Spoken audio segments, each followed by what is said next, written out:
Ini kaedah yang sangat penting, iaitu ma la yakhlu anil hadith fahuwa hadith. Yang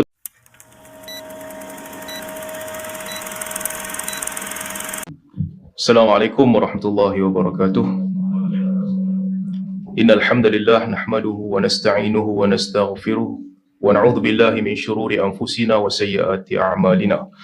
Alhamdulillah, dengan izin Allah Subhanahu wa taala kita bertemu pada hari ini untuk membincangkan satu tajuk yang unik, iaitu manhaj Asy'ariyah di dalam memahami sifat mendengar dan melihat Allah Subhanahu wa taala. Baik, saya akan mulakan terus pembentangan ini.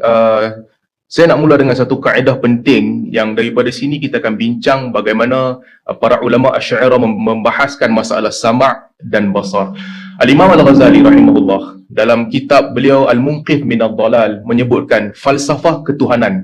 Ahli falsafah ketuhanan mereka terbahagi kepada sekurang-kurangnya ada 3 orang utama, iaitu Saqrat, Aflatun dan juga Aristoteles. Saqrat dan Aflatun, kata Imam Al-Ghazali, mereka ni jauh tersasar. Pergi kepada Aristoteles ataupun Aristotle. Kata Imam Al-Ghazali, ideologi Aristotle di dalam akidah boleh dipecahkan kepada 3 bahagian. Ada ideologi yang dikafirkan terus. Antara yang dikafirkan terus adalah kepercayaan jasad tidak akan dibangkitkan semula, Allah Subhanahu wa taala tidak mengetahui ilmu setiap sesuatu, dan juga alam ini bersifat dengan qadim. Itu menyebabkan seseorang kafir apabila mewarisi pemikiran ini. Yang kedua, kata Imam Al-Ghazali, ada ideologi Aristotle yang kalau dipegang, ideologi ini sesat tapi tidak sampai ke kafir. Antaranya menafikan sifat Allah Subhanahu wa taala ataupun mengisbatkan hal tetapi menafikan sifat sebagaimana dilakukan oleh Mu'tazilah.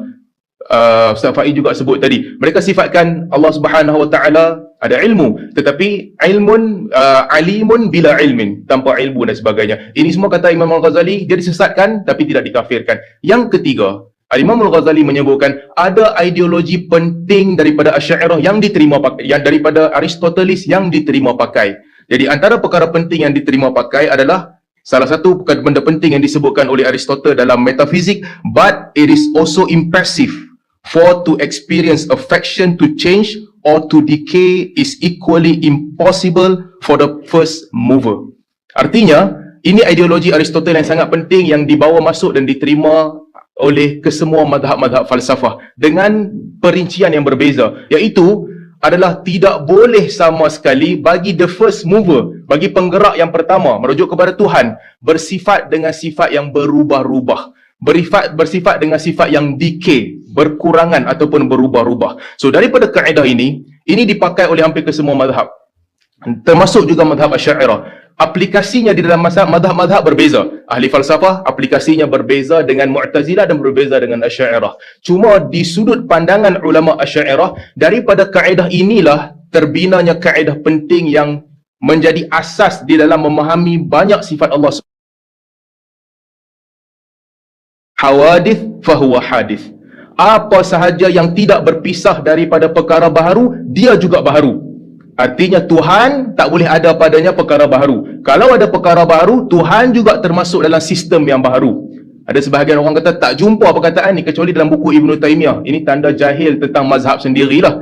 Ini asas utama mazhab Asy'ariyah. You cannot be Asy'ari except you have to know this. Baik, mazhab ini, kaedah ini disebutkan oleh ramai orang. Al-Imam Al-Ghazali sebut dalam Tahafut Falasifah, wa ma la yakhlu 'an at-taghayyur wal hawadith fa huwa hadith. Ar-Razi sebut dalam Al-Isyarah fi ila ilmi al-kalam, wa ma la yakhlu 'anil hawadith fa huwa hadith. Al-Ijji sebut dalam Al-Mawaqif, wa ma la yakhlu 'anil hawadith fa huwa hadith. As-Sanusi sebut dalam Syarah Al-Aqidatul Kubra, wa kullu man sifatuhu hadithatun fa huwa hadith. Juga Al-Baijuri sebut dalam Tuhfatul Murid, wa kullu malzum li sifatin hadithatin fa huwa hadith. Maksudnya sama. Setiap yang padanya terdapat sifat-sifat yang baharu, maka dia juga tergolong ataupun termasuk di dalam sesuatu yang baharu itu. Jadi Allah tak boleh ada perkara baharu pada Allah Subhanahu wa taala. Ini asas pertama. Sebab itu Al-Imam Ar-Razi sebut dalam Al-Isyarat, bal yajibu alaihi an yanzur ila al-makhluqat min jihati dilalatiha ala wujudi sani' wa sifatihi. Diwajibkan untuk melihat kepada makhluk sebagai tanda kewujudan pencipta dan juga sifat-sifatnya. Wa hadza ma umirna. Itulah yang kita diperintahkan. Tengok kepada makhluk, tengok kepada perkara-perkara baharu, Tuhan bukan sebegitu. Tuhan tak sama dengan itu. Jadi saya nak balik kepada peta minda supaya kita boleh faham. Ini kaedah yang sangat penting, iaitu ma la yakhlu anil hadith fahuwa hadith. Yang pertama sekali. Nanti kita akan nilai bagaimana perbahasan akidah di sisi ulama Asy'ariyah. Mereka cuba untuk memastikan penjelasan mereka ataupun mekanisme mereka di dalam memahami sama' dan basar tidak bercanggah dengan kaedah ini. Baik, ini yang pertama.